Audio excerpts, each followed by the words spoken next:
15 বছর আগে সিঙ্গুরে পালাবদলের বীজ বপন। 2011-য় বাম আমলের অবসান, তৃণমূল সরকার গঠন। এবার সেই মাটিতে দাঁড়িয়েই পরিবর্তনের ডাক নরেন্দ্র মোদীর। हमें असली परिवर्तन चाहिए। हर कोई 15 वर्ष के महाजंगल राज को बदलना चाहता है। মোদী সরকারের বিরুদ্ধে চড়াশুর অভিষেকের। বাংলায় নয়, বদল হবে দিল্লিতে। নদিয়ার চাপড়ায় রোড শো থেকে হুঙ্কার তৃণমূলের সর্বভারতীয় সাধারণ সম্পাদকের। জয় শ্রীরাম বলে সভা শুরু করতো, এখন জয় মা কালী আর জয় মা দুর্গা বলে সভা শুরু করছে। পাল্টাবেন আপনারা।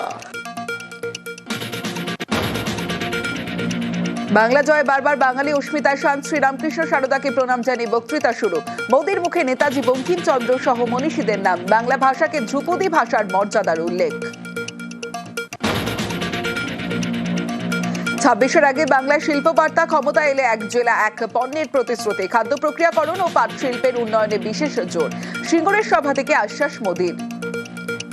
पश्चिम बंगाल के हर जिले में कुछ न कुछ खास है। BJP one district one product scheme के तहत हर जिले के ऐसे प्रोडक्ट को प्रोत्साहन देगी। ফের এসআইআর আতঙ্কে মৃত্যুর অভিযোগ। মথুরাপুরের পরিযায়ীকে নোটিশ। উদ্বেগে হৃদরোগে মৃত্যু। মুম্বাইয়ে কর্মরত শ্রমিকের দাবি পরিবারের কল্যাণীতে ছেলের কোলে শুনানিতে 85 বছরের বৃদ্ধা। লাইনে দাঁড়িয়ে অসুস্থ আরেক মহিলা, ভর্তি হাসপাতালে।